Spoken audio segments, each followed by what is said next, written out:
Vamos começar então. Estamos metidos na questão da essência da liberdade. Apenas para não nos perdermos de uma semana para outra, vamos lembrar que depois de se perguntar qual é o conceito comum de verdade, e a resposta é adequação, é instintivamente, é intuitivamente para nós até hoje. Quando a gente diz alguma coisa, a gente depois quer verificar, se trata de verdade, portanto, e a verificação consiste em avaliar se o dito é adequado ao fato. Isso vale, por exemplo, para a mídia. A gente reclama tanto que a mídia engana, a grande mídia, que só nega os fatos. Isso você não vai ver na não sei quem, vou dizer aqui. O que isso significa? Que há fatos que ou bem são distorcidos e, portanto, são comunicados de maneira errada, e isso significa inadequada,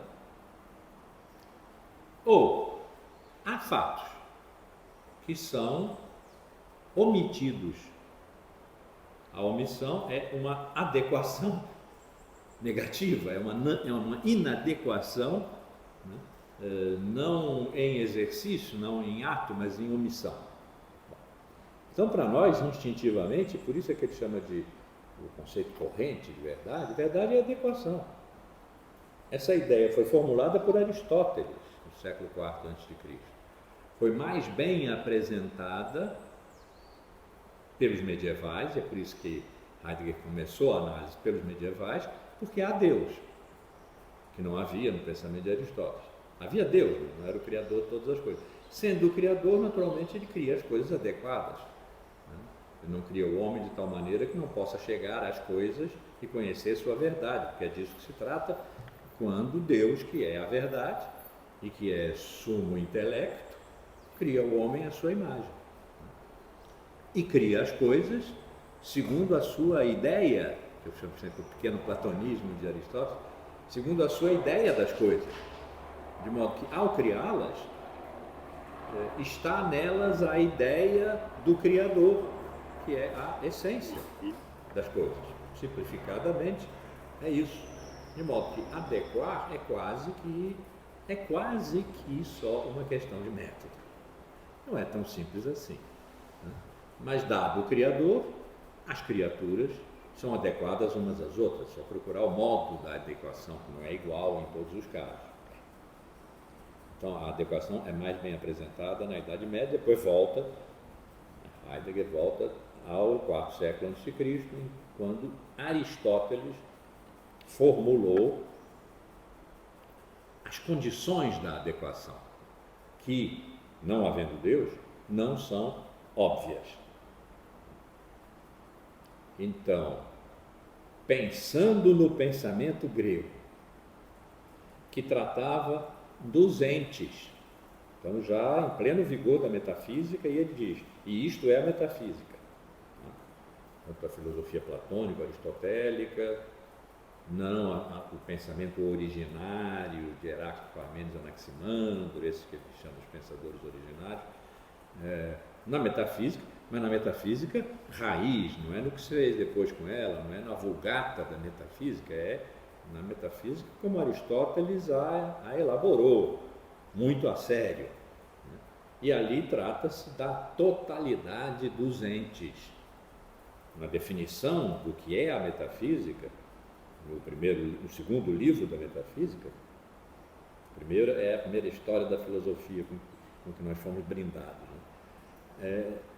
Aristóteles diz, a metafísica, diferentemente, está implícito, diferentemente das outras ciências filosóficas, das artes filosóficas, como a política, a física, que tratam de um ente determinado, a metafísica trata do ente em sua totalidade enquanto tal. Uma outra tradução, do ser em sua totalidade enquanto tal.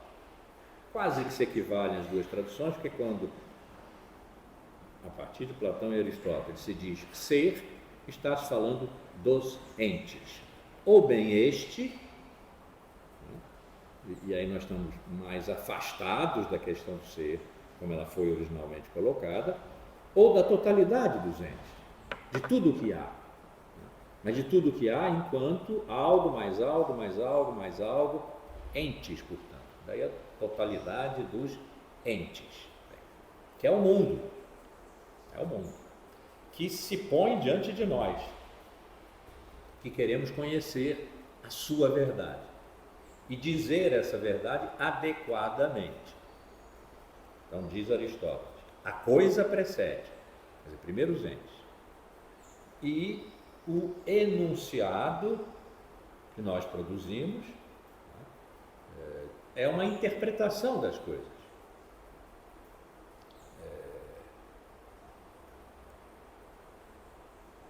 É uma hermenêutica, nós diríamos hoje modernamente, né? Porque no livro dele em que ele trata disso, o livro se chama Peri Hermeneias, quer dizer, em torno da interpretação. A tradução latina é de interpretazione. Né?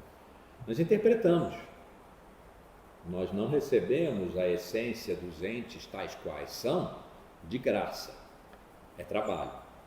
Esse trabalho é uma interpretação que gera um enunciado, e aí vamos ver se o enunciado é conforme à coisa. Então, primeiro, verdade é adequação. Mas qual é o fundamento da adequação? Isso que eu acho lindo no pensamento de Heidegger, porque ele está perguntando sempre um a mais, né? E um a mais é mais para baixo, é mais para o chão, é mais para o subterrâneo. A palavra fundamento e a ideia de fundamento está inteiramente vencida hoje, vencida no sentido de o prazo de validade dela acabou, para quem é mau consumidor. Eu estou supondo que nós aqui estamos fazendo um esforço para ser bons consumidores e, portanto, para nós que estamos interessados sobre a essência da verdade, sobre o que pode ser verdade no momento definido como pela pós-verdade.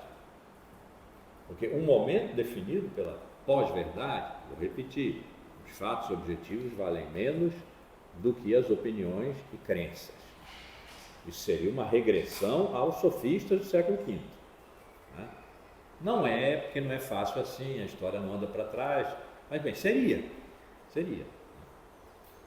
Opiniões era com o que os sofistas lidavam, porque diziam que a verdade não era possível. E crença, porque, de novo, já disse tantas vezes, mas vem a furo, como se diz em Portugal, a retórica sofística visa a gerar crenças nos seus auditores. É o que, no diálogo Gorgias, de Platão, Sócrates pergunta a Gorgias. Ele diz, olha, Gorgias, você diz que a sua arte é a arte suprema, é a maior de todas, é a retórica. Por que ela é a maior de todas? Porque lida com as coisas mais altas. E o que são as coisas mais altas? A justiça. E onde é que se passa a justiça? Nas assembleias e nos tribunais. Aí é que o discurso é fundamental, porque trata-se de convencer as pessoas. Ele diz, tá bom, trata-se de persuasão. Né? Tá bom, diz Sócrates, mas você admite que há uma persuasão que gera crença e uma persuasão que gera conhecimento? E diz Gorgias, admito. E qual é o seu tipo de persuasão? É aquele que gera crença.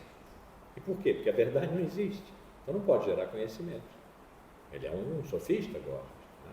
Um dos dois grandes. Então, ele não gera conhecimento com seus discursos, ele gera crença. E é essa a essência do convencimento, gerar nos que ouvem o discurso crença. Então, opinião e crença é o dístico dos sofistas, né? Opinião e crença. Não é que os sofistas agora estejam se vingando, estejam de volta, o retorno dos sofistas, a revanche ou qualquer coisa desse tipo, mas é uma conjuntura bastante semelhante. essa em que se diz que a verdade acabou. Essa que é definida pela pós-verdade. Aí, todo mundo pode depor as armas, dizer, bem, não há mais verdade, vamos para os algoritmos, para a inteligência artificial, para simulações, simulacros, e sim, nós vivemos envolvidos com isso. Né? Vemos, eu saio de casa, verifico que estou sem dinheiro, atravesso a rua, tem ali uma caixa, 24 horas. Entro lá. Aquilo é o quê? Um simulacro de banco, não é um banco, mas é um simulacro de banco. Se eu fizer as operações certas, se eu simular que estou num banco, ele me dá dinheiro. Então, é claro, nós usamos simulações, simulacros, nós usamos a inteligência artificial para resolver problemas. Problemas matemáticos, os alunos já devem estar usando aí para resolver questões de prova, se fizerem em casa. Né? E a inteligência artificial está um pouco engatinhando, digo, chat GPT, essas coisas, né? E é uma coisa excelente. Por outro lado, se a nossa atitude em relação a essas boas coisas, aos virtuais, se o virtual não é uma bela coisa, se uma célula-tronco, que é real, que é uma célula, não vale mais do que um neurônio, que é só um neurônio, porque a célula-tronco, sob demanda, aí a questão do consumo entra e é um dos regentes da globalização, consumo, o mundo que vira mercado. Sob demanda, se há necessidade de pele, as células-tronco se transformam em pele.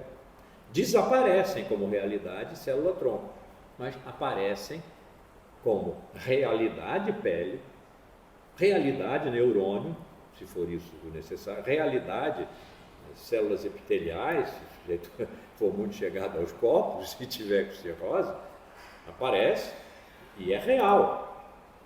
Mas estava virtualmente contido na real célula-tronco, que no entanto não era pele, não era neurônio, não era célula hepática. Então, isso não é fabuloso? Isso é fabuloso. O que não é fabuloso no virtual? É que uma moça de 19 anos, está descrito na literatura médica americana, já tem bastantes anos, essa moça deve estar acima dos 30 hoje.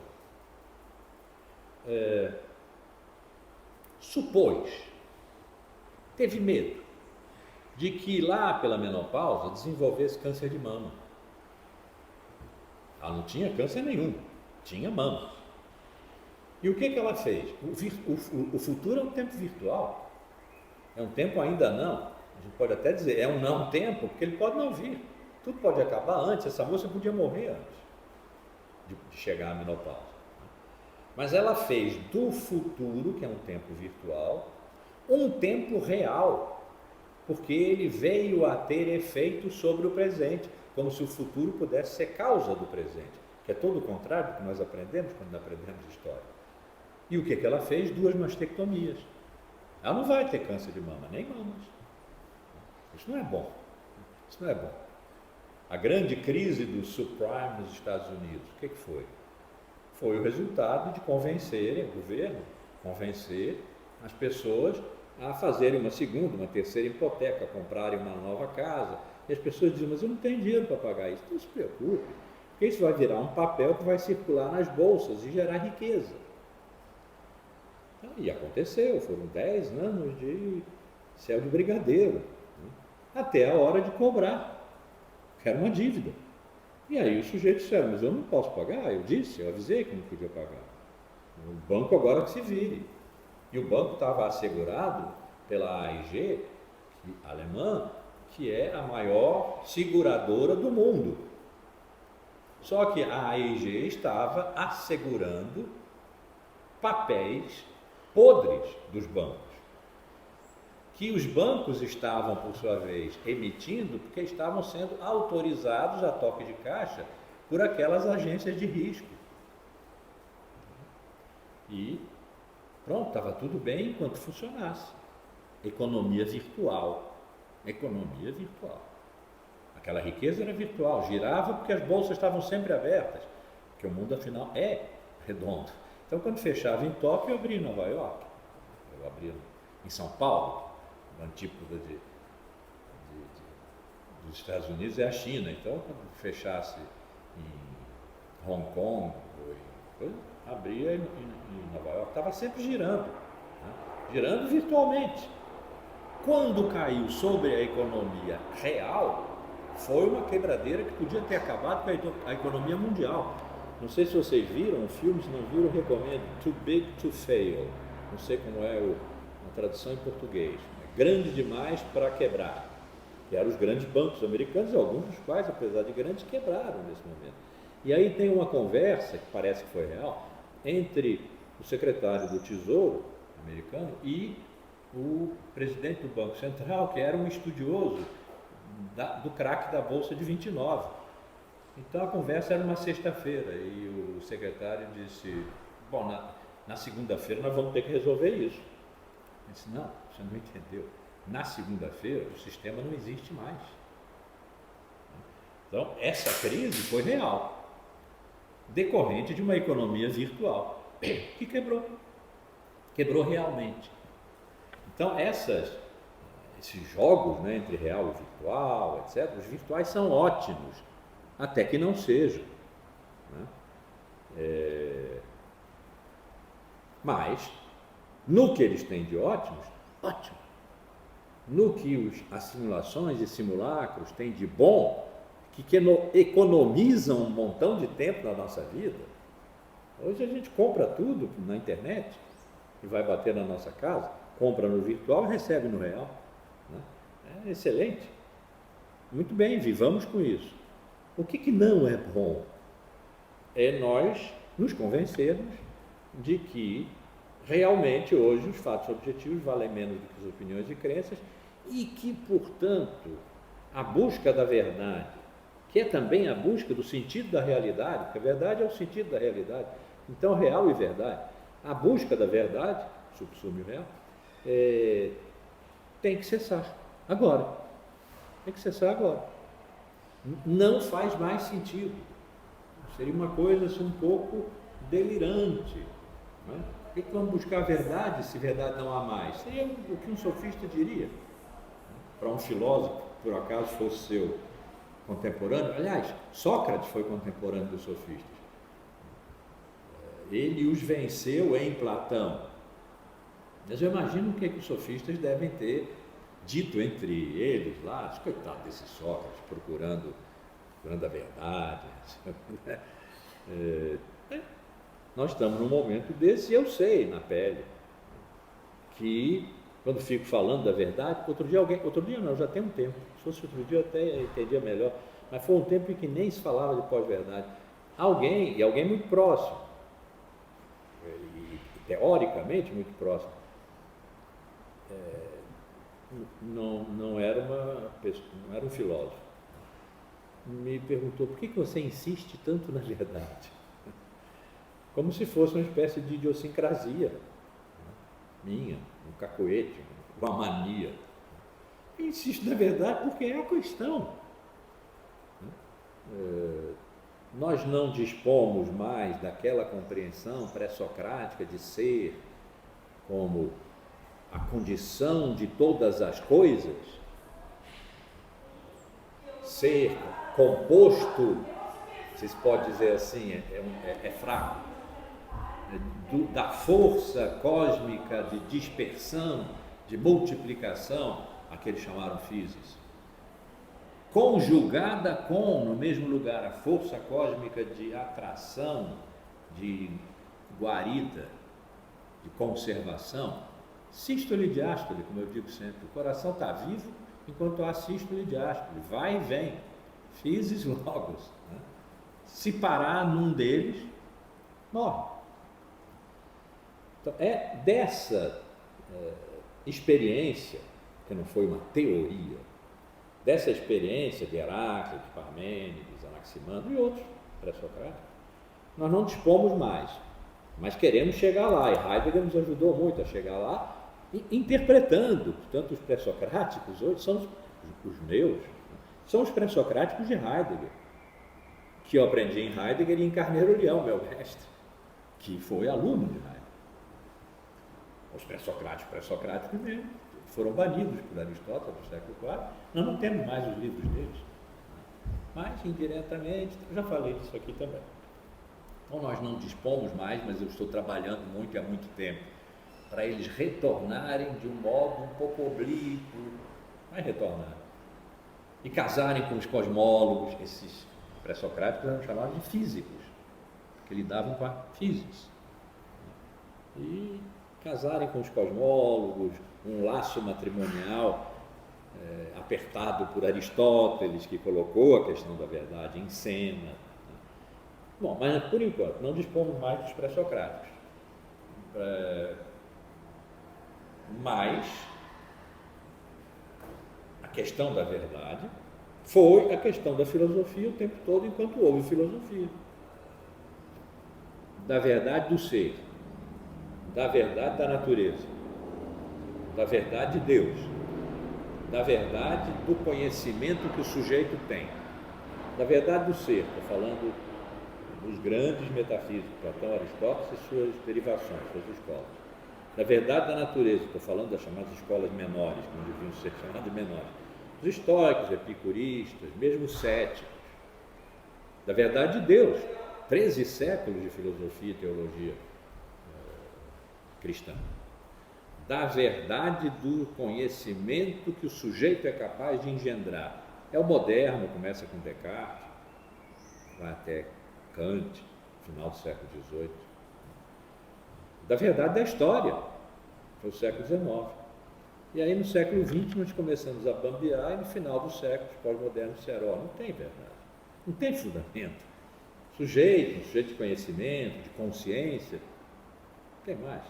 E representação, trazer para nós o que está lá fora, interpretar isso e produzir em nós sua verdade, acabou, a crise da representação geral para tudo.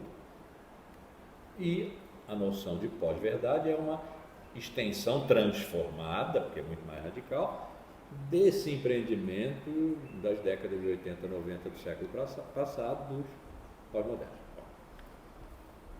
Então dizem que a filosofia acabou. O próprio Heidegger diz que a filosofia acabou. Vimos isso na entrevista, vimos naquele ensaiozinho sobre a experiência do pensar, vimos um pouco na questão da técnica,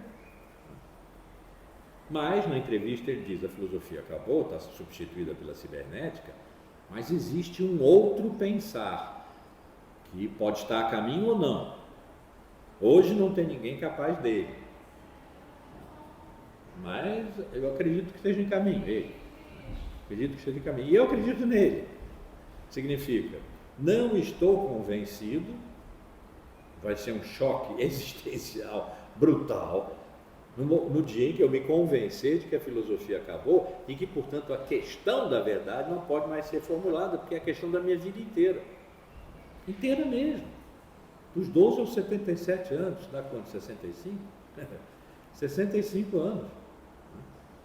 Bem, a gente vai escorregar para o poeta, que é o criador, Heidegger dá esse caminho, mas não é a mesma coisa. Eu não vou mais poder dar essas aulas aqui, eu tenho a intenção de morrer dando aula lá pelos 103 anos, aumentei 3 agora, lá pelos 103 anos, se a voz alcançar o fundo da sala e a cabeça ainda tiver em condições de juntar umas 3 ideias, mais do que isso acho que não precisa, de cada vez. Bom, então, nós insistimos, nós aqui, né, suponho, gostaria, aí não estamos dispostos a aceitar sem crítica a sentença, é uma sentença do pensamento, é uma sentença filosófica, que os fatos objetivos valham menos do que as opiniões e crenças, é uma sentença filosófica. Fatos objetivos é uma invenção moderna, opiniões e crenças é uma invenção sofística. Entre os sofistas do século V antes de Cristo e os modernos do 17 e 18, corre quase toda a história da filosofia. Então, esta é uma sentença filosófica, pertence à história da filosofia. em que pese o desgosto que essa frase causaria ao meu querido amigo, com quem eu fiz meu pós-doutorado, Baudrillard, por exemplo. Ele não ia nem considerar, ele ia dizer, vamos tomar um negócio ali. Mas sim, é uma sentença filosófica. Para quem acredita que o pensamento rigoroso, quer dizer, o pensamento crítico, o pensamento que continua querendo ir às raízes, porque acredita que as árvores crescem a partir da seiva que lhes é trazida pelas raízes, e não pela inteligência artificial, que há árvores reais, né? E que elas têm fundamento, quer dizer, elas têm chão, estão enterradas no chão. A gente tem que cavar para encontrar essas raízes. Para ser radical é preciso ser fundamental e fundamentar o pensamento. Enquanto nós tivermos uma suspeita de que isso ainda é uma possibilidade, eu sugiro que nós façamos a sentença filosófica, que, repito, contém quase toda a história da filosofia, de trás para frente, de que os fatos objetivos valem menos do que as opiniões e crenças, perguntar qual é o sentido. Qual é o sentido dessa frase, dessa sentença que está pensando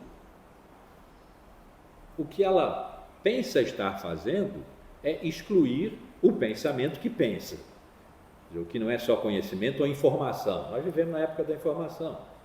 A informação não é preciso pensamento, é dar e é sim e não, 0 e 1. Pensamento, no sentido de procurar as raízes, de ir aos fundamentos, não. Na época da informação, não. Nós estamos dizendo a eles, olha, isso que vocês estão dizendo aí não é informação, não, isso aí é uma tese filosófica, eu quero discutir. Eles não querem.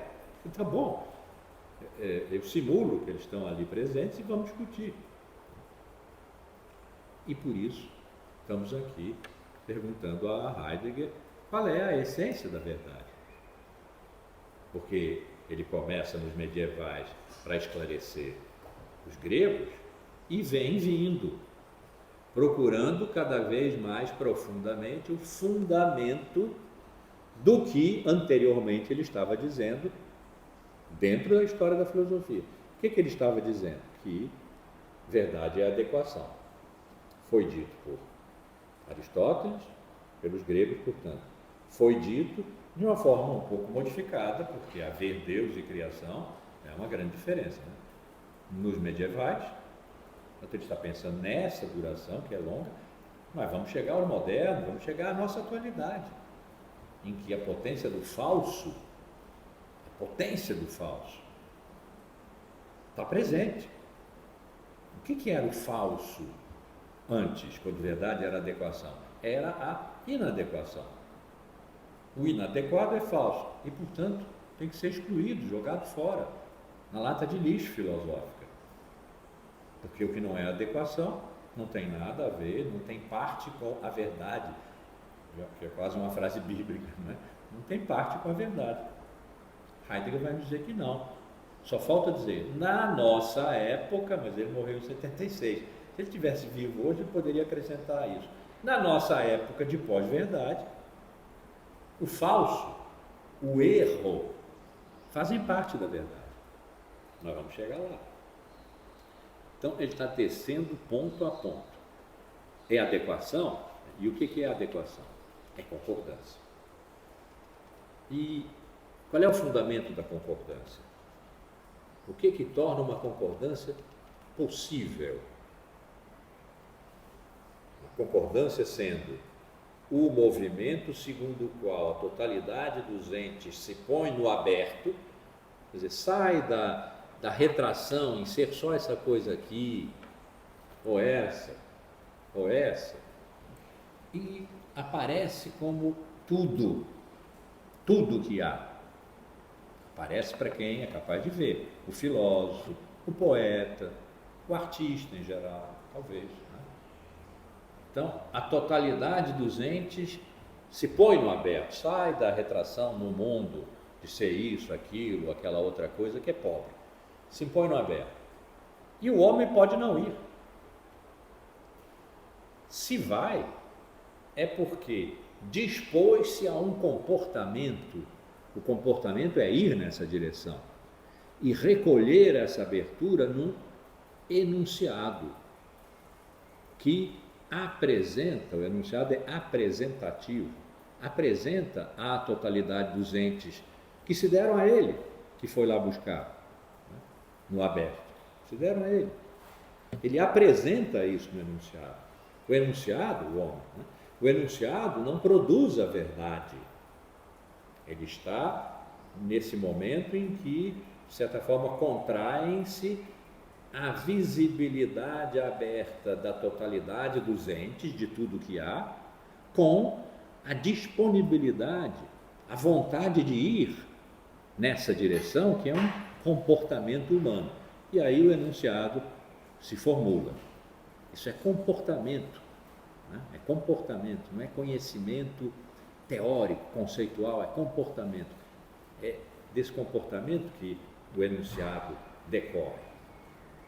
Mas para ser isto, e não o que nós estamos acostumados, um conceito é uma hipótese na cabeça de um cientista, e aí fazem-se um monte de experimentos, fazem-se observações, etc., e verifica-se a adequação, se funciona, hoje é isso, se funciona, se dá certo, porque nós estamos na época da tecnologia, né? Se dá certo, se der certo, está bem.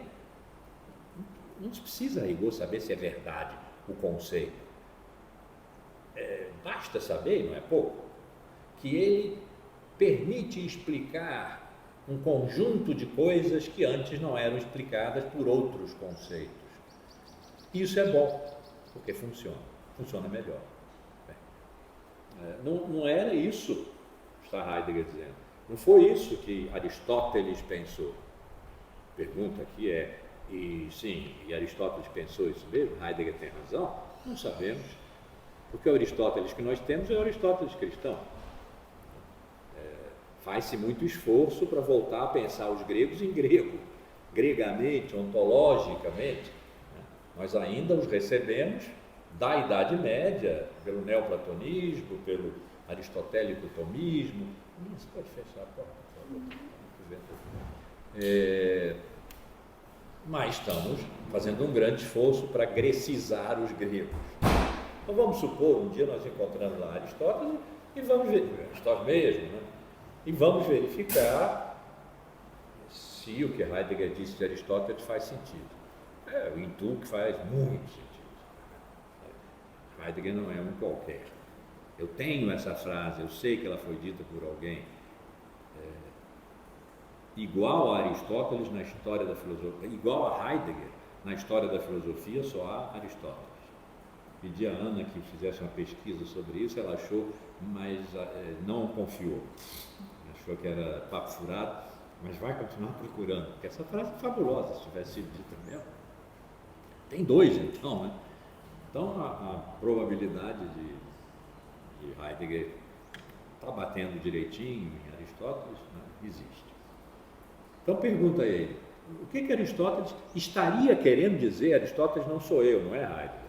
Ele não faria a pergunta como eu vou fazer agora, mas o comportamento filosófico dele me permite aventar a hipótese de que ele tivesse pensado o seguinte: para haver essa concordância, é necessário o comportamento do homem, indo em direção a, já vimos. Esse comportamento tem que ser livre, é claro. Ele não pode ser condicionado por nada, porque nesse caso ele não produz o enunciado. Na verdade, ele não vai em direção a nada. Tem que ser livre. Então, esse então depois vai ter que ser pensado. Então, o fundamento da concordância, que é o que fundamenta a adequação é discursivo. A concordância é aquilo que se contém na adequação e que é dessa ordem aí do ir em direção à totalidade dos entes que se dá no aberto, num comportamento livre. Fundamento da concordância, do que torna possível uma concordância é, portanto, a liberdade. E isso nos permite dizer que a liberdade é a essência da verdade, por enquanto. A liberdade é a essência da verdade. E estamos agora, então, nos perguntando que raios, então, é a liberdade, partindo de 3 preconceitos que Heidegger vai precisar derrubar. Um é o de que a liberdade é uma propriedade do homem. Propriedade como a razão, ou a vontade, ou a memória. Mais ou menos aquilo que se chamava, na época, as faculdades da alma, que hoje nós chamamos as dimensões cognitivas do sujeito.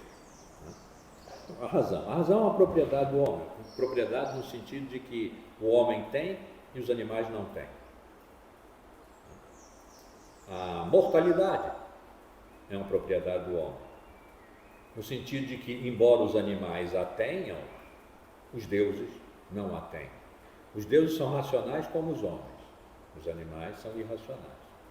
Os deuses são imortais, os homens são mortais e os animais são mortais, por isso que o homem é um animal racional.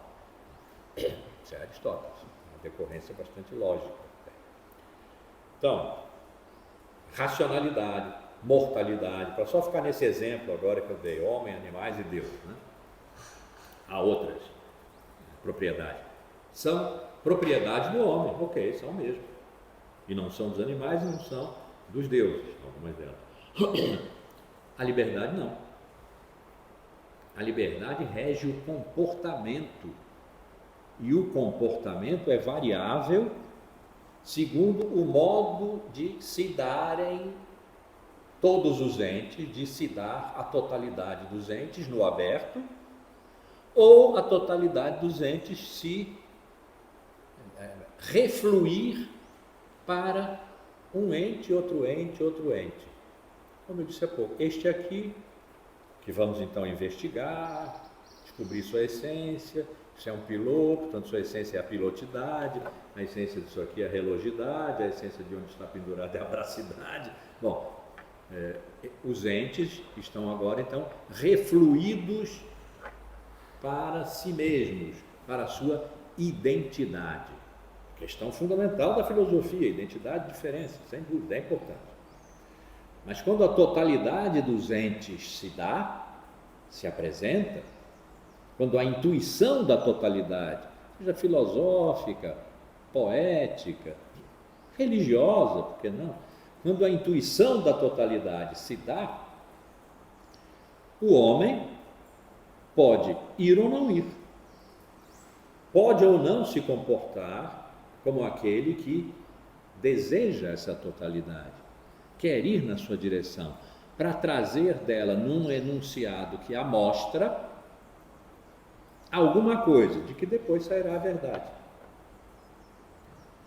Ir ou não, e ir de um modo ou de outro, de modo que a liberdade está ligada à ação, não está ligada à essência. Nós podemos dizer que, quando se diz propriedade do homem, está falando da essência humana, né? Então, a razão, a vontade, a mortalidade são parte da essência do homem e, nesse sentido, são sua propriedade, são o que lhe é inerente, sua inerência era a palavra latinamente traduzida que Aristóteles usava, ele não usava a palavra essência, que é uma boa palavra, mas não usava.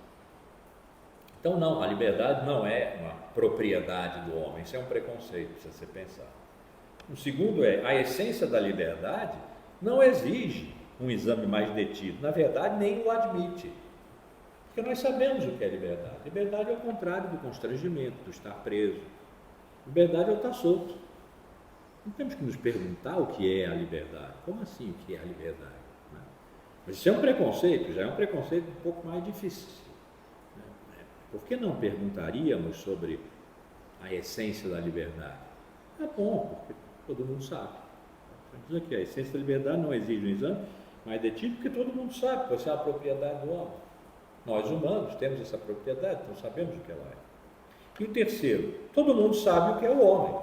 Todo mundo sabendo o que é liberdade, todo mundo sabe o que é o homem. Se a liberdade é uma propriedade do homem.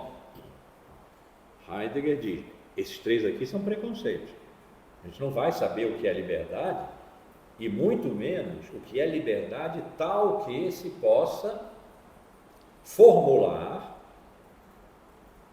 a sentença de que a liberdade é o fundamento da verdade.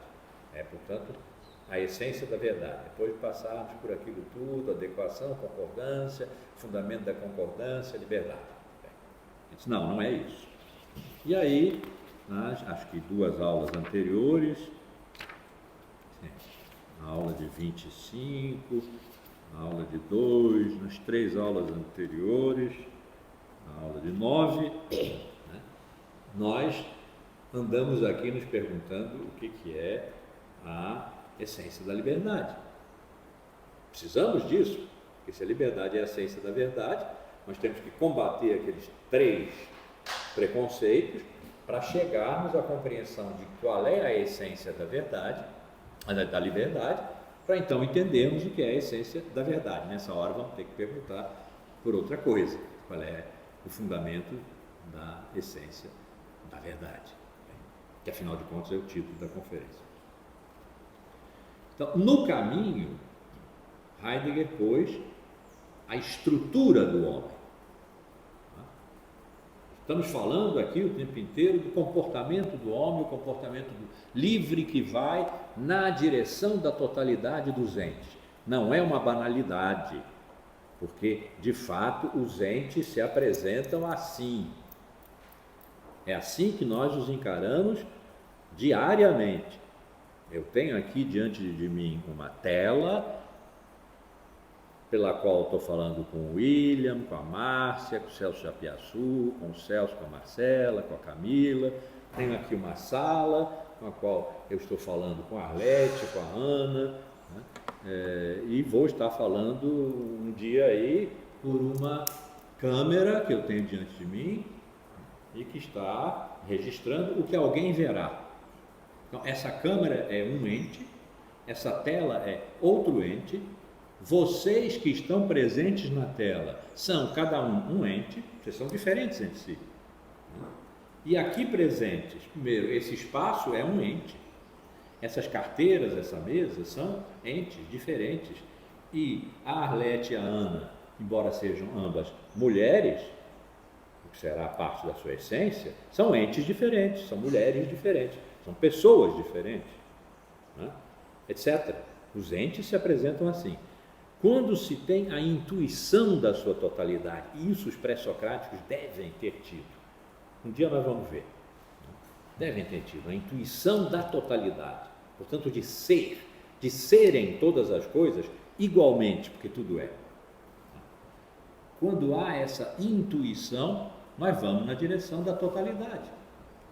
E aí, em vez de ficarmos presos nas diferenças de identidades, vamos estar mais próximos da verdade do total, da verdade do ser da verdade, como Aristóteles disse que era o objeto da metafísica, procurar a verdade do ser da verdade. O ser enquanto tal e na sua totalidade, ou seja, a totalidade dos entes. Isso é Aristóteles, literalmente, né? Acho que essas eu sei de cor. Então, acho que podem botar aspas. Então, por enquanto, a gente estava com o homem como comportamento.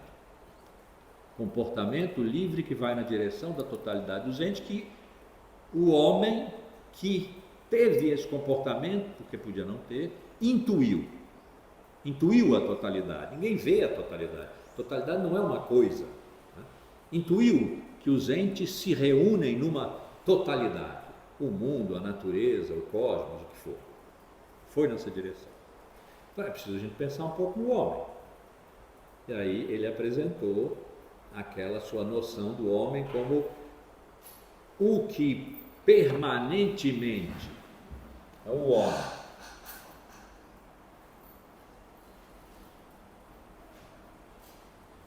Aqui ele dá um nome em alemão, Dasein. Peraí, deixa eu botar mais para baixo. Não vai aparecer na tela. O homem. Permanentemente pergunta a ser, ou a totalidade dos entes, o que ele é, o que eles são. Porque o homem é um ente. Mas é um ente tal que a ele, diferentemente de todos os outros entes, ser importa. Ser ou não ser, eis a questão, é uma grande sentença filosófica. Quer dizer, só para o homem importa ser. Ele se ocupa de ser, ele se preocupa com ser, com a possibilidade de não ser, que acaba sendo a experiência da finitude e da morte. Uma pedra não, um riacho não. Então, o homem preocupado com ser, com ele próprio ser e com o ser que o faz ser. Pergunta permanentemente a ser: quem é você? Preciso saber quem é você. Essa pergunta é uma transcendência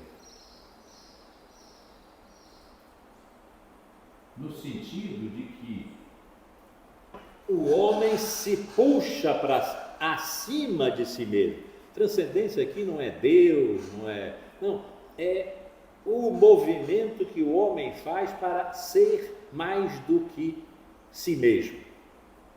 É um movimento, portanto, existencial, já vai se ver.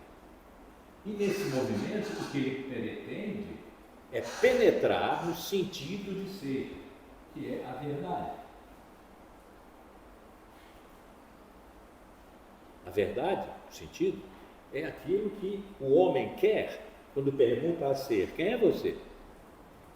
E quando ele faz essa pergunta, ele se alça na direção do há mais que homem, que é ser, em abstrato, genérico, absoluto. Isso é da metafísica, né? Nós estamos aqui no reino da metafísica. Foi assim que se fez. Agora, novidade heideggeriana. Não entra no ser.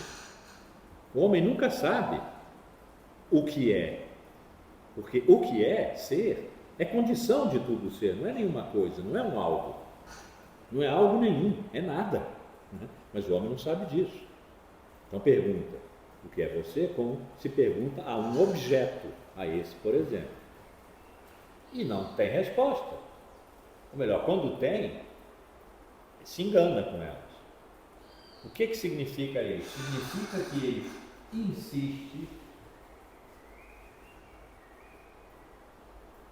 ele se define por uma sistência, né? Uma persistência, uma insistência na pergunta, na penetração da verdade do ser. Toda a filosofia foi isso, mas não entra, porque o homem não é o ser, e o ser não é nada que seja alguma coisa, ele é condição de todas as coisas. Então o homem permanece fora. Existência é então a essência do homem. Isso é puro Heidegger. Que a existência seja a essência é puro Heidegger. Em toda a história da filosofia, a essência do homem foi pensada em geral como racionalidade ou como humanidade. O que é o abstrato de homem? O humano, a humanidade. Ou o que é a propriedade dominante, mais essencial do homem? É a racionalidade e a mortalidade.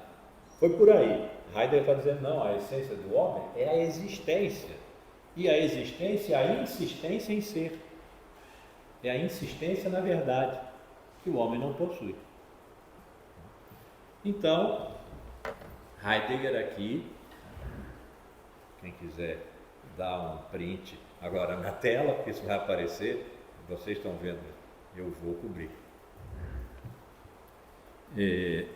Heidegger põe agora, enquanto está se perguntando sobre a verdade, que não é uma propriedade do homem, mas o homem está ali. A liberdade, falei verdade? Estamos se perguntando sobre a liberdade, que não é uma propriedade do homem, mas o homem está ali, porque afinal é o homem que desempenha o comportamento livre que vai na direção da totalidade dos entes. Então o homem está ali. E a liberdade, que é um comportamento humano fundamental de deixar ser, de deixar vir à presença, ao aberto, de não se opor, tudo o que é, a totalidade dos entes, não fazer disso objeto de conhecimento. Vai ser feito logo mais, mas ainda não, estamos em Aristóteles. Não fazer disso objeto de conhecimento. Quando for feito, na época moderna, objeto, que vai ser determinado por um sujeito de conhecimento, objeta, se nega, diz, não, eu não vou, eu vou enganar. As aparências enganam. Isso, o pensamento moderno se viu atormentado com isso. Tudo que vem pelos sentidos, os sentidos enganam, o que eu faço para conhecer verdadeiramente? Agora ainda não. A liberdade é um comportamento que deixa vir ao aberto, não se opõe, não exige, não, fique você, piloto, na sua pilotidade, porque se você se misturar com isto, que é uma pasta, eu vou enlouquecer. Não, é que ele não se mistura com isto, que é uma pasta. Todos os entes se totalizam na sua apresentação. Isso é o mundo, para quem intui a unidade do mundo, ou do cosmos, ou do que for. Né? Então, deixa vir, deixa ser. Né?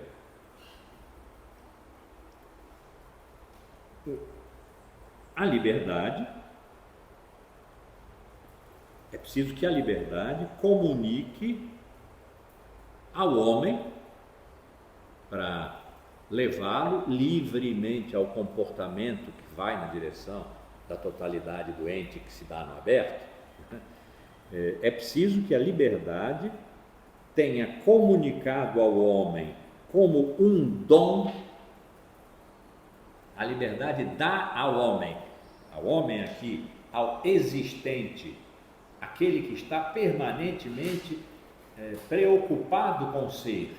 Ser está aqui agora representado por a totalidade dos entes.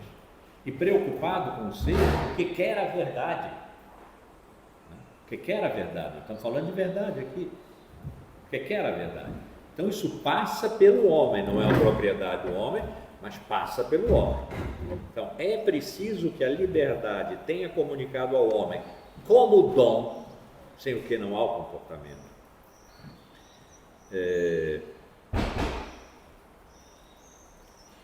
A diretriz, como se a liberdade dissesse ao homem, comporte-se da seguinte maneira e você vai ser feliz. Né? Você vai encontrar a verdade. Porque você vai ao encontro, não de encontro, não vai rejeitar, rechaçar a realidade porque ela é múltipla demais, porque ela é caótica, como os sofistas fizeram, Platão ainda fez, né? Aristóteles um pouco, mas não demais. Então é preciso que a liberdade tenha comunicado ao homem como dom a diretriz intrínseca de conformar sua apresentação ao ente, sua do homem. O comportamento que vai na direção de, não vai para apreender, no sentido policial do termo, fazer uma apreensão, apreender o ente, a totalidade dos entes, para si e passar a ser o proprietário dos entes. Vai ser assim no moderno, né? E com violência até. E hoje, no mundo tecnológico que é o nosso, imagina, né? Com grande violência. Não agora, aqui em Heidegger interpretando Aristóteles, portanto, digamos, aqui em Aristóteles, não é assim. Então, se a liberdade, que é essencial para que o homem tenha o comportamento de ir, se a liberdade comunica ao homem a diretriz de conformar sua apresentação, seu comportamento ao ente, nós estamos no bom caminho de entender em que sentido a liberdade é fundamento da verdade, porque o que o homem quer é a verdade, da totalidade dos entes. Então, não há aqui, nesse apresentarem-se recíprocos dos entes que se põe na sua totalidade e do homem que vai em direção, ele próprio disposto a conformar-se, a adequar-se à apresentação da totalidade dos entes Ele não está ali como receptivo. Ele está num esforço de se conformar à totalidade que ele não é, dos entes que se apresentam. Então, se a liberdade de que ele precisa para fazer esse movimento tiver comunicado a ele como quem dá algo de precioso, como um dom, essa diretriz vá na direção de tudo que se apresenta a você, mas vá com a disposição prévia de se conformar a isso. Não de ter para si, não de raptar, não de seduzir, não de um conhecimento que afasta, porque transforma em objeto. Então, não há nada de naturalidade, de objetividade na apresentação. Não há uma adequação, que é o sentido corrente de verdade, né? Adequação. Não há aqui adequação como um fenômeno independente. Passa-se ali uma adequação quando eu digo isso aqui é um piloto. Isso é independente da ida do homem. E que não sou eu o indivíduo, somos todos nós, é a humanidade na medida em que, historialmente, em épocas, e a nossa época está supremamente ferrada e precisa fazer esse movimento, né? Em épocas, diferentemente em cada época, vai na direção da totalidade dos entes. Então dizer que isto aqui é um pilô é uma obviedade, né? Já é uma obviedade, significa eu, indivíduo, apreendi neste pilô, também o indivíduo, a sua essência, fazendo uma operação mental de abstração. Indivíduo para espécie, espécie para gênero, pronto. Determinei num conceito e exprimi numa definição, que é um enunciado, a essência deste individual que se apresenta a mim aqui. E a essência agora é um geral, é um universal. Isso é um ato, um fenômeno indiferente. Indiferente no sentido de que não é o que toca, no sentido de que nem cutuca, nem é o que cabe a esse momento que em cada época, epocalmente, historialmente, nós somos capazes de fazer e fazemos ou não. Estamos precisando fazer agora, ou não vamos nos dar muito mal, né? Conseguiremos ou não, saberemos ou não, estaremos ou não dispostos, postos numa disponibilidade para ir à totalidade dos entes que na globalização feita pela planetarização da técnica e o consumo, a transformação do mundo em mercado, se apresenta a nós, a totalidade dos entes, como? Possivelmente como o planeta, não havia. A totalidade dos entes como o planeta, não havia. Não sei. A ver, a compreender, a intuir, aí no futuro, agora digo, nós estamos empenhados até a raiz dos cabelos, quem tem cabelo, quem não tem também, né? Nisso, em irmos na direção da totalidade dos entes. Se isso ainda é possível, se ainda há filosofia, ou se a poesia ainda é capaz, já é capaz, desse outro pensar na totalidade dos entes, tal, de maneira não conceitual, como Heidegger sugere. Eu gostaria que a filosofia ainda estivesse ativa, ainda fosse praticável, porque afinal é o que a gente está fazendo aqui, né? E ninguém está enganando ninguém. Então, o homem, citando, o homem existente, o homem cuja essência é a existência, neste sentido que eu pus aqui, né?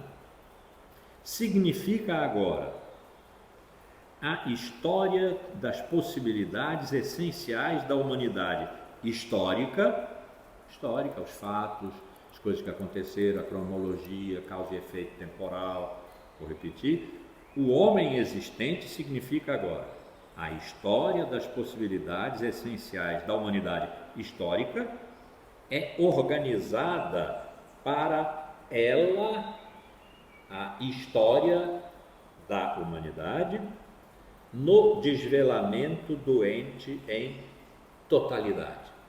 Quer dizer, é nesse ato de irmos na direção do que se mostra em totalidade, essa intuição da unidade de tudo em ser, é nesse passo, é nesse lance que a história das possibilidades essenciais da humanidade se perfaz. E é isso que hoje é assustador para nós, quando dizem que não há mais história, que a história acabou. Os pós-modernos disseram isso no final do século passado. Porque o que significa história? Que foi a grande invenção do século XIX, que tudo é história, que tudo se rege pelo tempo que passa, que o passado é o grande tempo, porque é o tempo das causas. Só se conhece uma coisa, o presente. Se se conhece suas causas, só se conhece o presente se se conhece o passado. No final do século XX isso se tornou intolerável, porque nós entramos no domínio da eficácia tecnológica, Revolução ponto 2 e daí em frente, né? Então, o que é que significa que a gente tenha que recuar ao passado para entender o presente? Não, então a história acabou. Se for assim, o que é que significa essa sentença aqui, pensante, de Heidegger? Significa que, não havendo mais história, nós, os humanos, que existimos, cuja essência é existir, também não havemos mais, também não somos mais. Foucault disse isso. O século XIX inventou o homem e também acabou com ele, ou a nossa época acabou com ele. Não tinha certeza, por motivos, quando a gente chegar lá no Foucault, quem sabe no próximo semestre, vão ficar mais claros. Então, se não há história, não há mais a possibilidade da compreensão da totalidade do que é. E isso é que significa que não há mais verdade. Não é que não há mais verdade porque a adequação do que é dito ao que é feito, ou ao que é fato, considerando que fato vale menos do que opinião e crença, não se pode mais fazer. Não, mais radicalmente do que isso, e sendo o fundamento dessa sentença filosófica, os fatos objetivos valem menos do que opiniões e crenças, sendo o fundamento disso, é que se não há mais história, não há mais como nós, o homem, existindo na dimensão dos questionadores do ser, dos buscadores de verdade, não havendo mais história, nós deixamos de ter essa possibilidade e também essa função, ela não é mais requerida, né? Esse é o ambiente em que nos é dado pensar, e essa afirmação aqui que Heidegger faz é um pouquinho uma tábua de salvação, né? Insistir na existência de nós humanos como não simplesmente consumidores do mundo mercado, mas como aqueles que ainda são capazes e desejam se pôr diante da totalidade do mundo, vamos dizer do planeta, seja isso talvez a totalidade do mundo, acho que é mais, o cosmos, a totalidade do cosmos, por isso é que eu chamo a cosmologia para nós, porque o nosso planeta a gente sabe, é um do sistema solar, e o nosso sistema solar a gente já sabe, é um de muitos sistemas solares, milhões de sistemas solares, só na Via Láctea, que é um dos bilhões de sistemas solares do universo, que tem 13 bilhões, quase 14 bilhões de anos. Então é possível que quando se diz a totalidade dos entes, se esteja falando do universo, se esteja falando do cosmos. Nós ainda somos capazes de inquirir o cosmos, porque os cosmólogos fazem isso, mas fazem como ciência. Eles querem conhecer as leis que regem a totalidade do que existe. É assim que ele se define. Totalidade do que existe como matéria, claro. As leis da totalidade do que existe. E nós, filósofos, vamos ficar para trás e não nos perguntar pelo sentido, não são as leis, isso é coisa deles, o sentido da totalidade do que existe, o que significa haver cosmos e não haver. Essa Heidegger ensinou assim. A pergunta foi formulada por Leibniz no século XVIII: por que há ser e não nada? Porque a possibilidade de haver nada é grande, não é? E a física até trata disso: há matéria e antimatéria, e a antimatéria anula a matéria, e lá nos começos, até o momento em que a matéria conseguiu se impor, e aí houve ou não houve o Big Bang, isso é discutido, mas um universo que é o nosso entrou em cena. Podia não ter entrado, podia não ser, nós não estaríamos aqui, e essas questões não existiriam. Por quê? Porque não haveria nada. Porque nada e não algo haveria. E haver nada é uma frase que não se diz, e aliás não haveria ninguém para dizer essa frase. Por que há ser e não nada? Heidegger diz: esta frase é a questão da metafísica. Por que há ser e não nada? Ora, os cosmólogos estão investigando de tal maneira que, em algumas correntes cosmológicas, a hipótese de haver nada é levada em consideração. Isso significa o haver algo foi um acaso cósmico que pode ser conhecido lá por eles. Nós não nos perguntaremos pelo sentido disso? Isso que é o que há de mais extraordinário como totalidade do que há, o cosmos inteiro, de que os pré-socráticos trataram, por isso foram chamados físicos, não é? O cosmos inteiro, e nós com ele, e nós nele. Não nos vamos inquirir sobre o sentido, isso quer dizer a verdade, de haver e não haver, a totalidade do que se dá, a totalidade do cosmos, ao qual pertencem a matéria, a vida, a consciência, a cultura. Tudo isso foi sendo gerado, gestado na medida em que o cosmos foi se desenvolvendo, e nós vamos ficar dando de barato que é isso mesmo, que os cosmólogos que lutem? Não, estou sugerindo aqui, e olha, para mim é tão evidente, espero que para vocês também. Há um cosmos ao qual nós pertencemos, não estamos mais fora daquilo a que inquirimos quem é você, não estamos mais fora. Somos um grãozinho de areia, uma porcaria na totalidade do cosmos, mas somos a porcaria capaz de fazer perguntas, de pôr em questão o haver algo, e que algo, a totalidade, e não nada, é uma questão que só nós podemos formular, que nem os cosmólogos podem formular como questão. Eles procuram conhecimentos técnicos e formulam teorias, etc., nesse sentido, mas a questão é nossa. Não vamos colocá-la? Como assim? Não é? Então, se formos colocá-la, se ainda houver história para a humanidade que habita este planeta, que é apenas um dos 7 ou 9, dependendo, alguns foram excluídos, que compõem a Via Láctea, que é uma de milhões que compõe o sistema solar, que é um de milhões que compõe a Via Láctea, e assim por diante, e tem os buracos negros, os quasares, os pulsares, as estrelas anãs brancas, as estrelas anãs vermelhas, enfim, é uma coisa espantosa. Olhem as imagens do James Webb, que está nos mandando todos os dias, o passado do universo. Nós podemos perguntar ao passado do que existe. Não vamos. Não é a grande questão hoje para nós. Pelo amor de Deus. Precisamos dos pré-socráticos e dos cosmólogos para fazer esse questionamento. Mas dispomos deles. Os cosmólogos, muitos, são nossos contemporâneos. Os pré-socráticos, nem tanto, mas vamos usar aqui o Heidegger, que andou estudando, e os outros, que nesse século, ainda 20 e no 21, continuam atrás de entender Parmênides, de entender Heráclito. Caramba!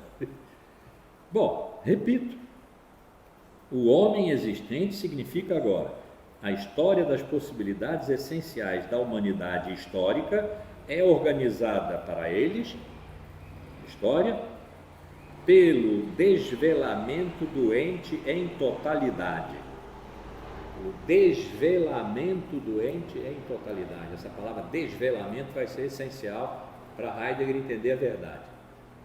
É através dessa palavra, eu já disse isso aqui, professor, é através dessa palavra que ele intui o pensamento pré-socrático. Ele diz: os pré-socráticos tiveram a noção de que, ao se apresentar a physis, ela também se recolhe. Como maré alta e maré baixa, dia e noite, se revezam. Uma substitui a outra, mas a outra está lá. Senão, como é que voltaria? E que, ao não se velar, ao se mostrar, physis diz o que é. E isso é verdade. Verdade não é discurso. Não é o homem que diz. É a physis que é sujeito da verdade. Ao não se velar, o homem pode ir lá apressadamente, meter a mão na physis e puxar o velado. Aí temos o desvelamento. Isso proponho eu, porque Heidegger não faz essa distinção, mas acho que valeria a pena. Melhor, Heidegger não faz. Ele usa a única palavra em alemão que poderia ser usada para dizer isso, Unverborgenheit. Mas a tradução literal de Unverborgenheit é não velamento, não é desvelamento, mas é a tradução habitual, desvelamento. Então, está aqui, eu estou usando o texto em francês, tem que ter coragem de ler isso em alemão, porque eu falo alemão, mas o meu vocabulário é pequeno, então eu tenho um medo terrível de encarar Heidegger em alemão, mas faz uma tremenda diferença. Quando Isaías estava aqui no semestre passado, nós vimos, né, sobre palavras essenciais, a diferença que faz ler em alemão. Mas bom, está aqui o desvelamento. De novo, porque essa frase é importante, o homem existente significa agora a história das possibilidades essenciais da humanidade histórica é organizada para ela, a história, pelo desvelamento do ente em totalidade. Não ocultação, vinda à cena, apresentação, pôr-se no aberto, tudo isso é não velamento. Quando o ente em sua totalidade se põe no aberto, vamos pensar no cosmos, se põe no aberto, disponível, nós, humanos, existimos na medida em que inquirimos, desvelando essa totalidade, segundo a maneira pela qual está presente a essência originária da verdade, nascem as decisões capitais da história. História entendida como as épocas, as diversas épocas, por isso ele usa a palavra historial e não histórico. Histórico é Napoleão ter perdido a Batalha de Waterloo. Isso é histórico, é da história. Historial é o que pertence ao tempo de dar-se, de darem-se os entes na sua totalidade, ao tempo de dar-se ser, a nós, que tanto procuramos. Né? Então, quando está presente a essência originária da verdade, que por enquanto estamos pensando é a liberdade, é preciso que a liberdade tenha comunicado ao homem a diretriz intrínseca de conformar sua apresentação ao ente. A primeira frase desse parágrafo, né? Está terminando aqui, quando a essência originária da verdade está presente, quando ela é, isso já vimos, é historial, a essência originária da verdade está presente, nascem as decisões capitais da história. As decisões, e isso para Heidegger não é uma decisão que a gente toma, eu vou ao banco hoje, uma decisão. Não vou ao dentista, outra decisão, sábia essa, não vou ao dentista. Espera doer, se doer eu vou ao dentista. Uma decisão um pouco estúpida, mas enfim, a decisão, não isso. Quando, por exemplo, contraíram-se no século I, vou devagar porque estou pensando isso agora pela primeira vez, e pode ser uma bobagem, mas quando no século I contraíram-se a cultura grega do ser e a cultura judaica de Deus, esse encontro que já tinha sido feito em Bizâncio, Istambul, na Turquia. Conversava-se ali, entre gregos e judeus, conversava-se ali. Estavam quase na mesma linha de meridiano, né? Conversava-se ali sobre logos, sobre a sabedoria, mais ou menos entre uma filosofia tornada religiosa e uma religião judaica capaz de um pouco pensar em grego, porque o grego já era, naquele momento, a cultura dominante no mundo. Lá não houve a fusão confusional, tensa, paradoxal, entre o que vem da Grécia, que é a razão, e o que vem da Judéia, que é a fé. Razão não é fé, mas se encontraram e fizeram um acordo de 13 séculos, um acordo teológico de 13 séculos. Eu não me canso de dizer, a história total da filosofia são 26 séculos. 13 deles, a metade, são regidos por um acordo entre razão e fé, no modo da teologia, que era tanto a verdade revelada por Deus, que é a verdade superior, e a compreensão racional dessa verdade revelada, porque ela não é compreensível imediatamente pelo homem, porque é dada por Deus, mas a razão dá uns pitacos. Então, esse acordo tenso, flutuante, entre razão e fé, que se fez, foi uma, em sentido heideggeriano, decisão. Quer dizer, foi uma ruptura, uma cisão, não é corte epistemológico, não é disso, mas foi uma ruptura na continuidade grega, que era a que nós no Ocidente estávamos acostumados, uma ruptura na continuidade grega que a conservou, que a engoliu, inclusive. A Grécia foi engolida pela cristandade. Isto é uma decisão, não tem quem decida, não são os humanos, não foi o Papa, né? Isso foi historial. O homem existente é que faz isso, é o que ele acabou de dizer, né? Então, essa decisão é histórica, no sentido de que é historial, e é capital, no sentido de que é a cabeça, caput, é a cabeça de um novo tempo, de uma história nova, história com H maiúsculo, nova. Então nós tivemos, se quisermos assim, para trás, uma história de um século lá com os pré-socráticos, uma história de 2 séculos entre os sofistas, Platão e Aristóteles, Sócrates, Platão e Aristóteles, pertencem-se. Uma história de mais séculos, do 3 a.C. ao 2, mais ou menos depois, regidas por uma intuição da natureza, que não é a intuição dos grandes filósofos gregos anteriores, foram chamadas então as escolas menores, mas que inverteram tudo, são importantíssimos. Disseram, a lei é a natureza, é a física, não é o logos. Os estoicos, epicuristas, sobretudo esses. E os céticos, que se opuseram a Platão, a Aristóteles, porque eles parecem que sabem tudo. Isso é uma arrogância. Depois, uma outra história, nesse sentido das decisões, das diferenças. Uma outra história longa, de 13 séculos, cristã. Depois uma outra, o Renascimento.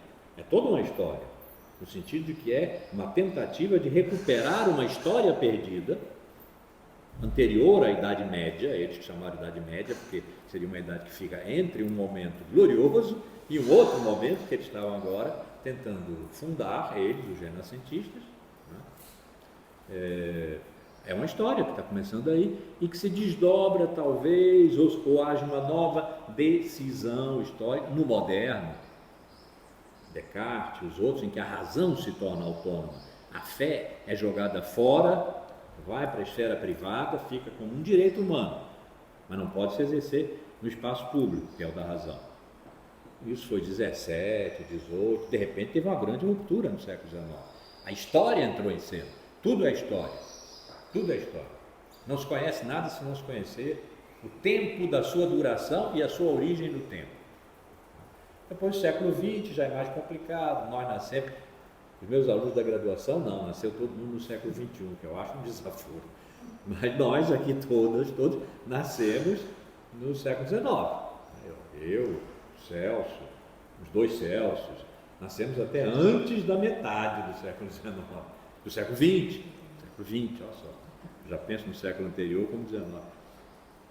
E aí, não dá para dizer muito assim em que história nós estamos, mas nós estamos possivelmente inaugurando aqui, tomando uma decisão histórica, e põe histórica nisso, de se nós vamos encerrar toda a história que vivemos até aqui, a história de uma civilização amorosa em relação à verdade e à realidade, para inaugurar uma outra, que talvez não se possa chamar história, desamorosa, aquela regida pela pós-verdade e distópica, em que o futuro como esperança não há mais, como projeto, como utopia, não há mais.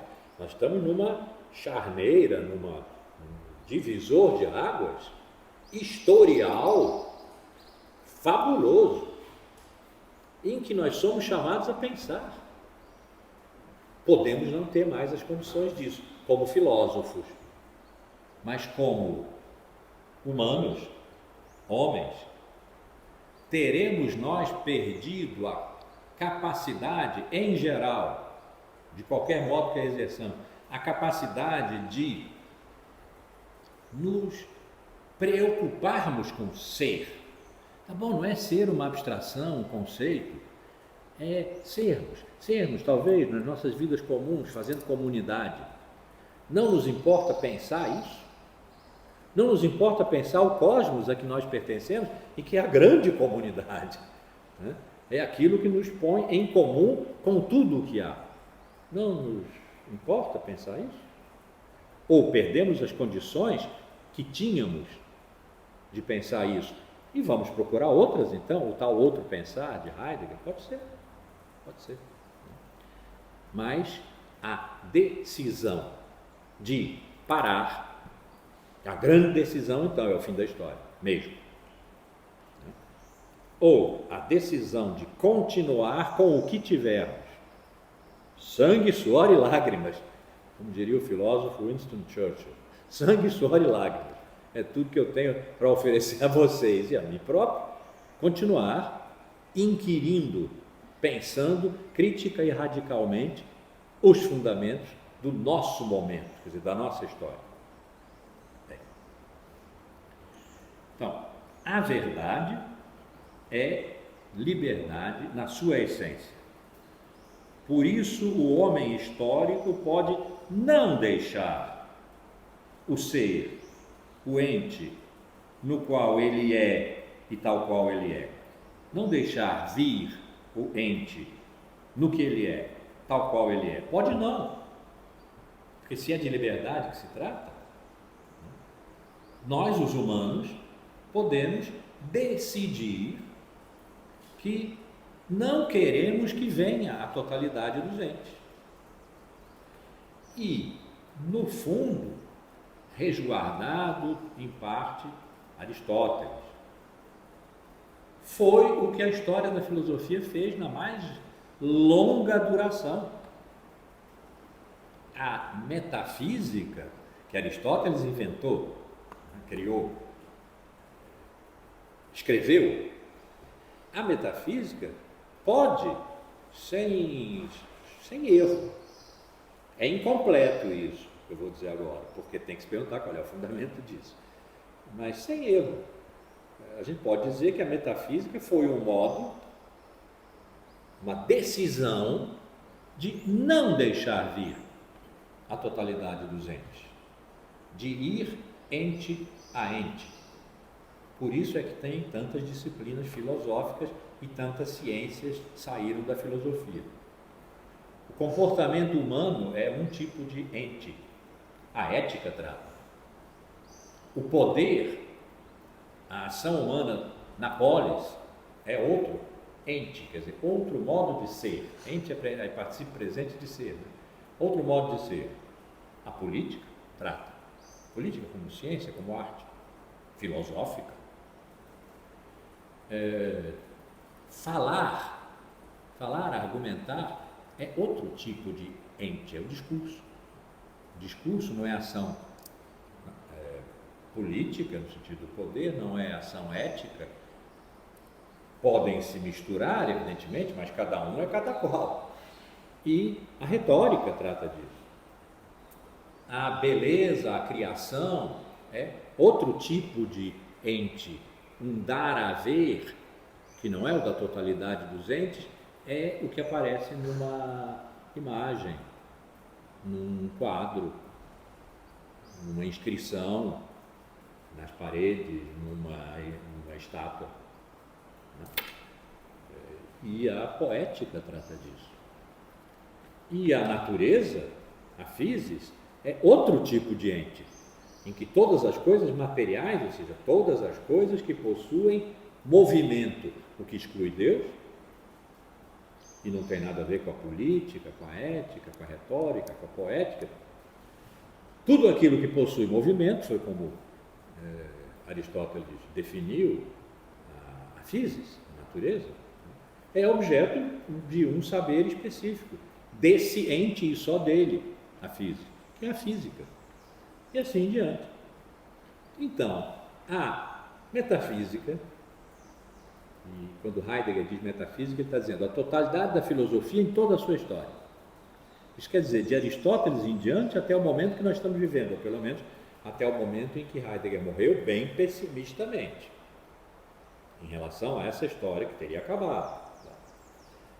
A metafísica pode ter sido uma decisão de não deixar vir a totalidade dos entes, em que a verdade, então, foi ser adequação entre o que se diz e o que se apresenta, em que a verdade está no discurso. Ele, Heidegger, está procurando adequação na conformidade, a conformidade na conformação, a conformação, fundamento, né? Na liberdade, está descendo um degrau de cada vez, no sentido de fundamentar a verdade, ou seja, de encontrar a sua essência. Ele está escapando aqui da metafísica, mas está usando Aristóteles, não se pode não usar Aristóteles, né? Está usando Aristóteles, e ao mesmo tempo criticando. E digo eu, não é ele que está dizendo, digo eu, humildemente, né? Isso pode ser, digo de novo, uma total bobagem, de novo eu estou pensando isso pela primeira vez aqui, por isso que eu gosto tanto de estar aqui com vocês são minhas cobaias, né?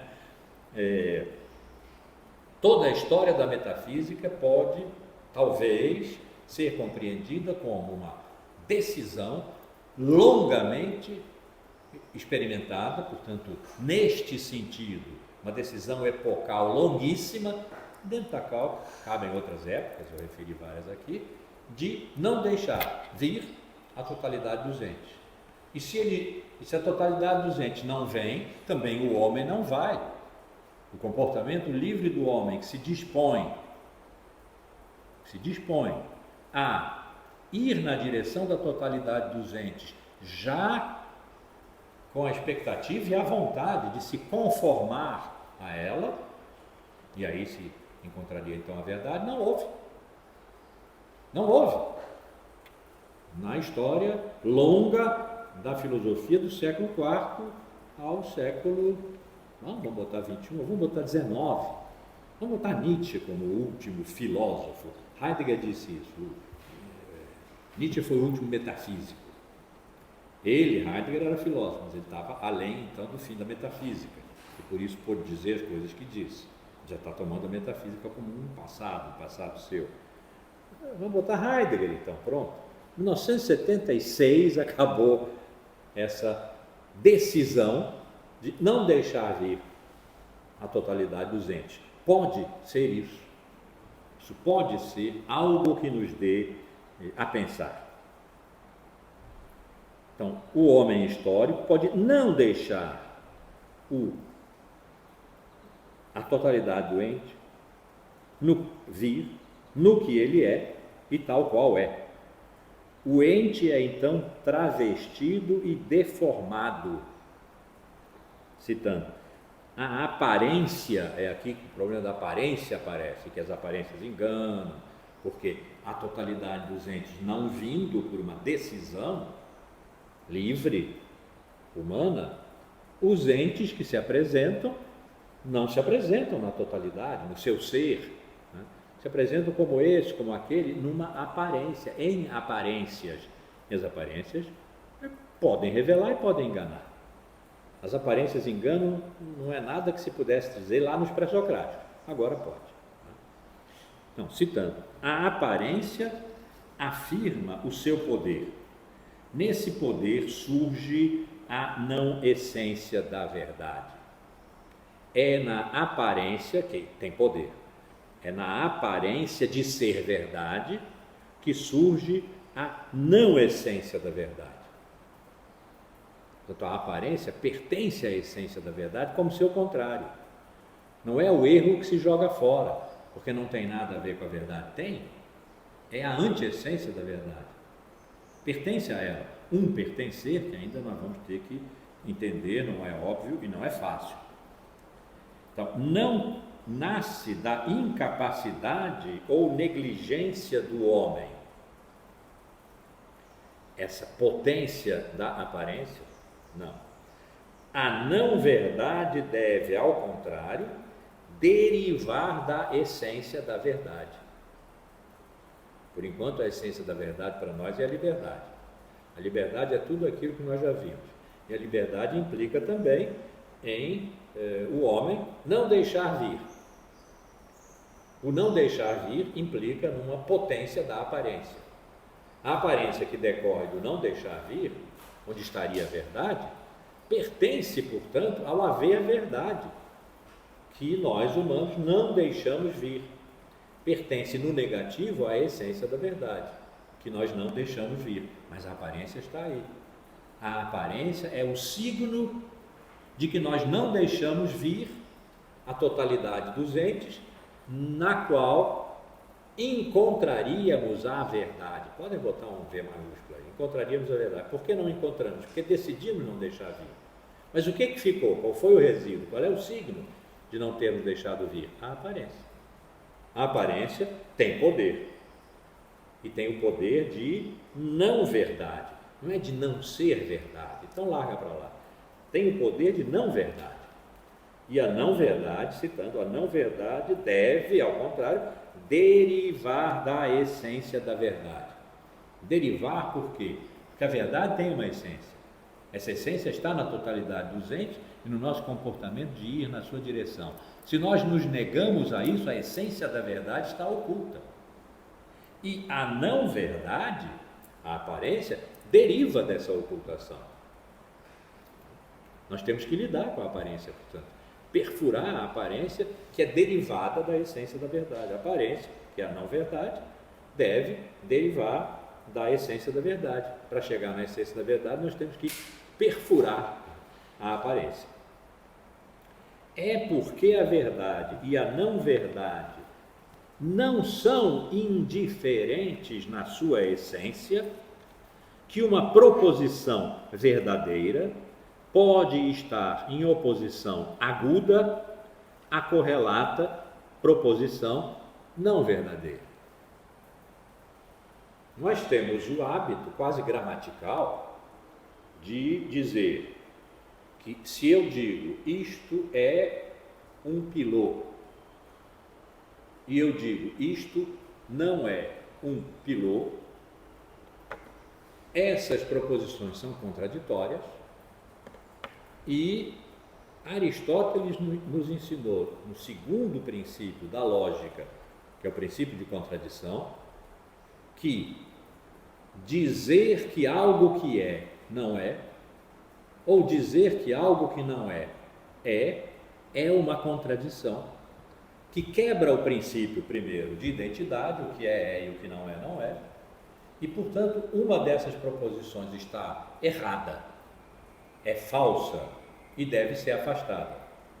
Heidegger está dizendo aqui, não, a proposição não verdadeira não deve ser afastada, porque na não verdade dela lateja a possibilidade do seu oposto, a verdade. A não-verdade não é um não-lugar, a não-verdade é um lugar em que a verdade está oculta e por isso é que pertence à essência da verdade. Então, repetindo a frase agora, que talvez agora se entenda um pouquinho melhor ou não, é porque a verdade e a não-verdade não são indiferentes na sua essência, já vimos, que uma proposição verdadeira pode estar em oposição aguda à correlata proposição não verdadeira. Em oposição aguda, quer dizer, ativa. A proposição não verdadeira não é descartada como lixo. Ela faz parte de uma oposição de essência a não essência. E ela se pertence, já vimos, como a aparência é sinal da não presença da essência da verdade. A questão da essência da verdade só está completa quando pode englobar no seu desvelamento, o desvelamento da essência, a reflexão sobre a não-verdade. Citando, o exame da não-essência da verdade, o exame da não-verdade, o exame da não-essência da verdade não cobre uma lacuna subsidiária, mas constitui o passo decisivo para a posição adequada da questão da essência da verdade. Como tocar a não-essência da essência da verdade? Como tocar o falso, o não verdadeiro, o aparente, como fazendo parte da essência da verdade? Citando, se a essência da verdade não se esgota na conformidade do enunciado, isso agora para nós é claro. Saímos de lá, adequação, conformidade, conformação, liberdade, e agora chegamos. Por causa dos desdobramentos da liberdade, da possibilidade de não deixar vir a totalidade dos entes, etc. Se a essência da verdade não se esgota na conformidade do enunciado, claro, não se esgota, então a não-verdade, ela própria, não pode ser igualada à não conformidade do juízo. Isso quer dizer, a não-verdade não é o erro da adequação do juízo à coisa. Erro a ser corrigido ou jogado fora. Porque a não-verdade pertence à essência da verdade. E agora nós não estamos mais no plano em que a essência da verdade é o mesmo que adequação entre o dito e o fato. Isso está correto. Adequação entre o dito e o fato tem que haver. Mas não é isso a essência da verdade. Estamos muitos passos abaixo, vamos dizer, ou além dessa formulação, que é a formulação corrente do que é a essência da verdade. Estamos muitos passos adiante, ou para trás, ou para baixo, na direção do fundamento, de um solo cada vez mais firme, quando agora admitimos que quando se trata da não-verdade, trata-se da verdade. E como, quando se trata agora da verdade, no domínio da liberdade, não se está mais tratando da conformidade do enunciado com a coisa, então, quando se trata da não-verdade, não se está mais tratando do erro no enunciado. Deixamos isso para trás, vamos sair da ordem do discurso, em que desde os sofistas, pela sua operação malévola, passando pelos filósofos, Platão e Aristóteles, que engoliram a isca da separação entre logos e physis e da verdade como sendo da ordem do discurso, embora Aristóteles, com uma grandeza que não pode ser posta na dimensão de Descartes, por exemplo, que disse que os sentidos enganam, então fica tudo lá fora e a verdade está aqui na minha mente. E se eu digo um enunciado que é conforme ao que está na minha mente, a verdade, que é um ato mental, é adequada, está correta. Olha a distância que tem. Em Aristóteles ainda é possível pensar tudo isso que ele está pensando aqui. Então nós agora precisamos entender em que medida e como, e até que ponto, para pensar a essência da verdade, é preciso pensar a essência da não-verdade.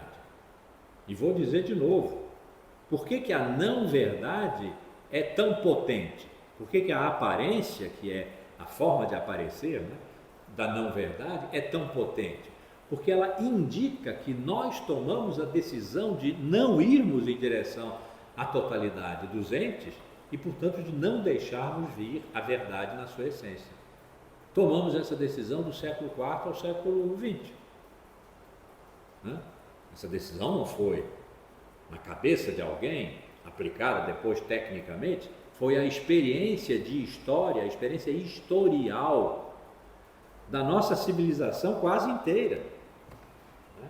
Da qual nós estaríamos saindo agora. Estaríamos saindo por bem ou por mal, para fazer alguma coisa melhor ou para catástrofe, a decidir. Então, a essência da verdade não veio porque nós tivemos a liberdade de não deixar vir ao aberto a totalidade dos entes. O que ficou então? A aparência. A aparência é o signo de não ter vindo a verdade. A aparência, então, pertencente à verdade, como não verdade. Não como erro, as aparências enganam, como engano, engodo, embaimento. Não, como não verdade. E nesse sentido, ela, a aparência, a não verdade, pertence à essência da verdade. Pode parecer confuso, porque as frases ficam confusas quando a gente bota não verdade e verdade no mesmo plano, né? A essência da não verdade decorre da essência da verdade, enfim, fica esquisito porque não é nosso, não é habitual, porque não está no conteúdo da grande decisão histórica, do grande historial que é a metafísica, que acabou. Heidegger diz, desde Ser e Tempo, acabou, 27, século passado, acabou, mas nós continuamos a pensar. Vamos aos pré-socráticos para pensar? Pode ser, ele tentou ali, mas não foi. Vamos aonde? Não sei, tem um outro pensar. Tem um segundo começo, diferente do primeiro, que é o dos pré-socráticos. O primeiro tem que ser levado em consideração, mas não é mais o único que está valendo. O que isso quer dizer? Não sabe, ele não sabe, eu não sei, ninguém sabe, né? Que está naquele segundo grande livro de Heidegger, que eu já me referi aqui algumas vezes, que vai arrancar os poucos cabelos que eu tenho, ou os que deixar vão embranquecer de vez, mas é um livro fabuloso. Não sabemos. E vamos entrar, então, na essência da verdade, finalmente. Mas sabemos agora que, ao tratarmos da essência da verdade, vamos ter que tratar da essência da não verdade. E vamos tratar do homem, que foi o homem que decidiu não deixar vir a totalidade dos entes. Então, quem está no erro é o homem, na sua existência. Mas o erro é positivo, porque ele é a anti-essência da verdade. A errância nossa, errar, quer dizer, vaguear de ente a ente, né, perguntando a cada ente quem é você, o que é isso, o que é isso, né? Essa errância em que se pode acertar e errar, né, é algo que pertence à essência da não-verdade, que decorre da essência da verdade negada. Vamos recuperá-la agora, quando formos tratar, finalmente, quinto tópico dessa conferência, né? Finalmente chegamos à questão que pareceria, então, agora vamos resolver. Não, mas agora vamos resolver, mas vamos dar um passo importante, que agora vamos tratar da essência da verdade. Tratamos da essência da liberdade, tratamos da essência da possibilidade de uma conformidade, tratamos da essência da conformidade, tratamos da essência da adequação. Agora vamos tratar finalmente da essência da verdade, que afinal de contas é o título da conferência, sobre a essência da verdade. Vamos ver que não para aqui, mas hoje 16/10. Pronto. Então, próxima quarta-feira, dia 23, nos encontramos aqui para esta momentosa questão em que, finalmente, um tópico, o quinto, da conferência sobre a essência da verdade, rima com o título da conferência. E aí vamos ver o que fazemos com isso, quer dizer, o que ele fez com isso, e o que, lendo-o, que leu Aristóteles, ele, Heidegger, que leu toda a história da filosofia, a negociação dele, o pensamento de Heidegger foi sobre toda a história da filosofia. Aristóteles é uma referência fundamental, claro. É o pai de todos. Então, nós lendo Heidegger, quase 50 anos depois da sua morte, ele morreu em 76, nós estamos em 24, quase 50 anos depois da sua morte, com tudo o que aconteceu pelo que ele não passou, nós, da nossa atualidade, que é o que nos interessa, não é Heidegger nem Aristóteles, o que nos interessa é a nossa atualidade, a nossa vida. Então, olhando Heidegger, do ponto de vista da nossa vida e da nossa atualidade, da nossa época, olhando Heidegger, que olhou Aristóteles, e de Aristóteles em diante olhou toda a história da filosofia como metafísica. Então, Heidegger pensando e nós pensando Heidegger, e nós nos pensando, vamos ver o que nós fazemos com esse tópico agora, tão provocador no seu intitulado, né? Essência da verdade.